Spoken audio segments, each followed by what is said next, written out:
Karong adlaw, Agosto 21 to 2026, atong gihinumduman ang ika-43 na anibersaryo sa pagkamatay ni Benigno Ninoy Aquino Jr., usa ka ngalan nga nahimong simbolo sa kaisog ug pakigbisog alang sa demokrasya. Si Ninoy, usa ka kanhing senador ug leader sa oposisyon nga misupak sa diktatorial nga pagmando ni kanhing Pangulo Ferdinand Marcos Sr. Tungod sa iyang baruganan, iyang nasinati ang pagkabilanggo, pagpanghulga ug pagpuyo sa gawas sa nasud. Bisan pa niana, wala niya gibiyaan ang iyang pagtuo nga ang matag Pilipino adunay katungod sa kagawasan ug sa pagpili sa kaugalingong kaugmaon. Sa daghang tuig nga iyang gigahin sa gawas sa Pilipinas, nagpabili ng iyang tinguha nga makabalik sa iyang yutang na tawhana. Apan wala niya damha nga ang iyang pagbalik mahimong usa sa labing makasaysayanong nahitabo sa atong nasud. Niadtong August 21, 1983, mibalik si Ninoy sa Pilipinas human sa pipila ka tuig nga pagpuyo sa Estados Unidos. Nasayod siya nga peligroso ang iyang pagpauli. Apan mipadayon gihapon siya tungod kay gusto niyang atubangon ang kahimtang sa nasud ug makigsulti sa mga Pilipino.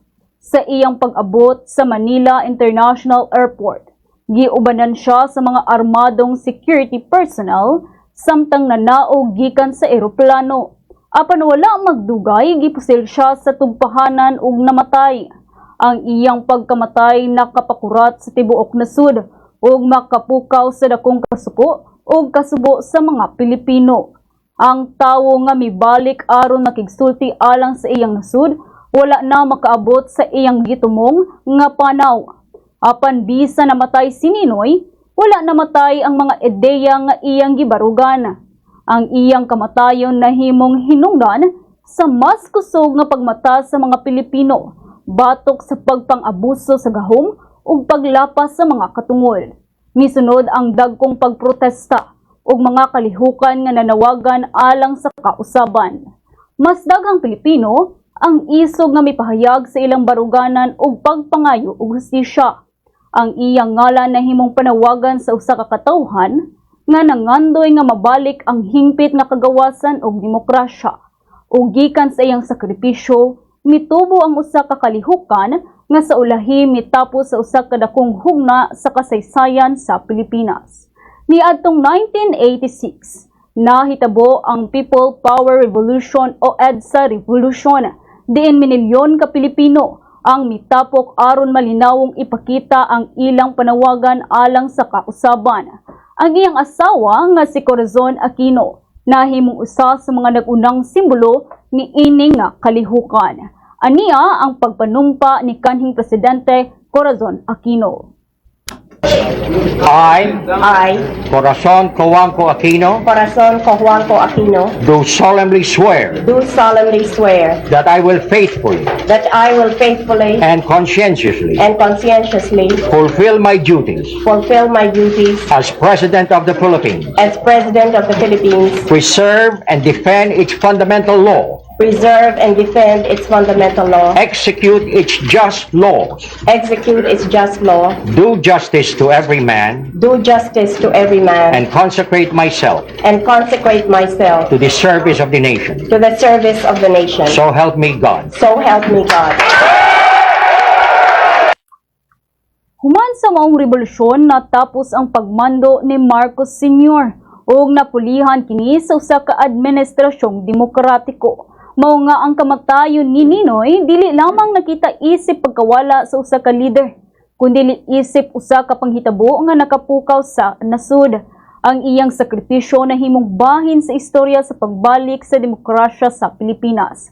Ug hangtod karon, ang iyang ngalan nagpabiling nalambigit sa panawagan alang sa kagawasan, hustisya ug responsableng pagpangulo.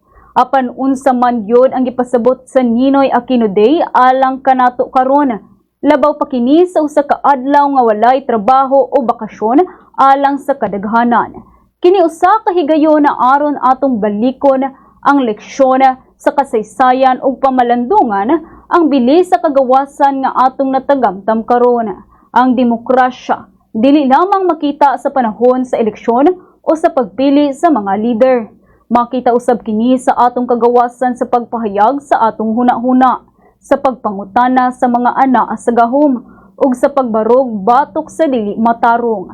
Ang matag lungsuranon adunay katungdanan nga ampingan ang mga katungod nga dugay nang gipakigdisugan sa atong mga katigulangan.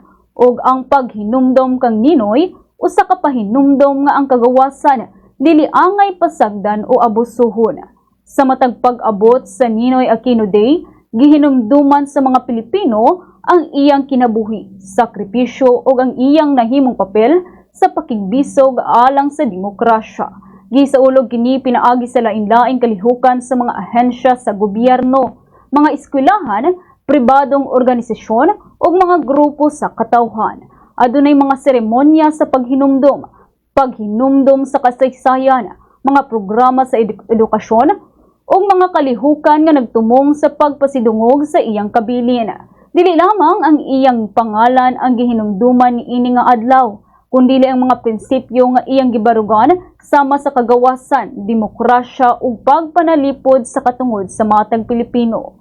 Sa ingon niini nga paagi, ang Ninoy Aquino Day nahimong dili lamang usa ka adlaw sa paghinumdom, kundi usak-usab kahigayon sa pagpadayon sa mga damgo nga iyang gibilin sa nasud. Pinaagi sa Republic Act No. 9256, opisyal nga deklarar ang Agosto 21 isip Ninoy Aquino Day, isip paghinumdom sa sakripisyo ni Benigno Aquino Jr. Ang balaod gipirmahan ni adtong Pebrero 24 tuig 2004. Ubos sa administrasyon ni kanhing Pangulong Gloria Macapagal Arroyo. Gitudlo niini ang Agosto 21 isip espesyal nga non-working holiday aron mahatagan ang mga Pilipino og higayon sa paghinumdom sa iyang kontribusyon og sa sakripisyo alang sa nasud.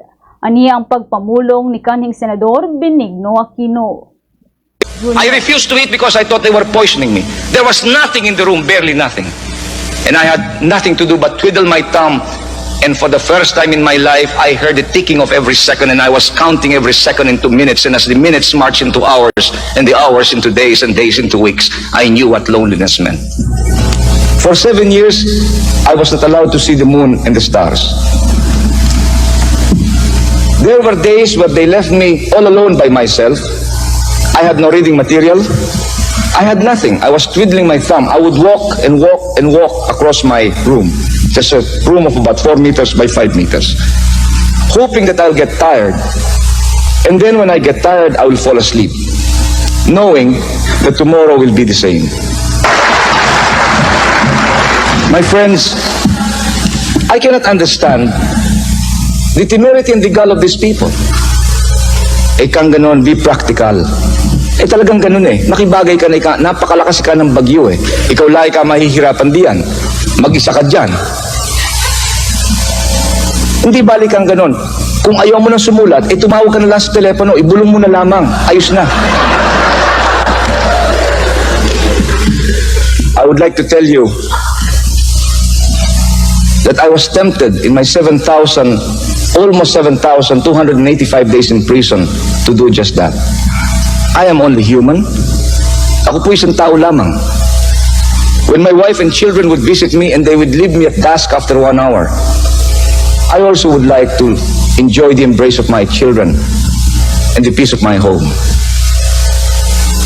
But if I gave faith in that conviction, if I refused to accept the jurisdiction of a military court, and because I refused to defend myself, they will give me the death sentence, I vowed to myself that because you have elected me to the Senate and I gloried in its pomp, therefore it is now time that I must suffer the consequences of my act. Kapinupat na kadekada ang milabay sukad sa makalilisa nga hitabo sa airport. Apan daghan gihapon ang mga leksyon nga mahimo natong makuha gikan sa iyang kinabuhi. Gipakita ni Ninoy nga ang tinuod nga kaisog dili ang pagkawala sa kahadlok, kundili ang pagpadayon bisan pa adunay kahadlok ug peligro. nasayod siya nga mahimo niyang ibaylo ang iyang kinabuhi tungod sa iyang pagbalik sa Pilipinas, apan mipadayon gihapon siya. Ang iyang barugana nagpahinumdom kanato nga ang usa ka tawo mahimong adunay dakong papel sa pagdasig sa usa ka tibuok kakatawhan. Apan gipakita usab sa kasaysayan nga ang kausaban dili mahimo sa usa ka tawo lamang. Kinahanglan niini ang panaghiusa, pagkamabinantayon ug aktibong pag-apil sa matag lungsuranon. Sa karon nga panahon, daghan na ang nausab sa atong nasud, apan nagpabilin ang panginahanglan sa pagpanalipod sa kamatuoran, kagawasan ug hustisya. Sa panahon sa paspas nga pagkatag sa impormasyon ug sayop nga mga balita, mas importante ang atong responsibilidad sa pagpangita sa tinuod. Sa panahon nga adunay mga isyu nga nagbahin-bahin sa katawhan, gikinahanglan usab ang pagpaminaw, pagsabot ug matinud-anong paghisgot. Ang paghinumdom sa sakripisyo ni Ninoy dili lamang pagtan-aw sa nangagi kundi usa-usab kahagit kung unsaon nato pag-atiman sa kaugmaon sa nasud. Ang pangutana karon dili lamang kung unsa ang nahimo ni Ninoy alang sa Pilipinas. Ang mas importante nga pangutana mao kung unsa ang atong mahimo isip mga Pilipino aron mapanalipdan ang demokrasya o kagawasan nga iyang gipakigbisugan. 43 ka tuig na ang milabay sukad sa adlaw nga naputol ang iyang kinabuhi ni Ninoy Aquino, apan ang iyang ngalan nagpabilin sa panumduman sa mga Pilipino. Ang iyang istorya nagpahinumdom kanato nga ang usa ka sakripisyo mahimong sinugdanan sa mas dakong pagmata sa usa ka katawhan. Ang iyang kamatayon dili ang katapusan sa iyang pakigbisog, kay ang iyang mga baruganan nagpadayon sa mga Pilipino nga nagtinguha sa kagawasan, hustisya ug demokrasya. Niining ika-43 nga Ninoy Aquino Day, atong tahuron dili lamang ang usa ka tawo, kundi ang mga prinsipyo nga iyang gibarugan hangtod sa katapusan. Atong hinumduman ang iyang kaisog, apan labaw sa tanan, atong ipadayon ang atong kaugalingong responsibilidad isip mga lungsuranon. Kay ang kasaysayan mahimong atong balikan, apan ang kaugmaon sa Pilipinas anaa gihapon sa atong mga kamot. Mao kana ang special production alang sa pagsaulog sa Ninoy Aquino Day karong tuiga. Kini si Bombo Jera Aurelia, and this is Bombo Radio Philippines, the #1 radio network in the country, your trusted source of news and information. Basta Radio, Bombo!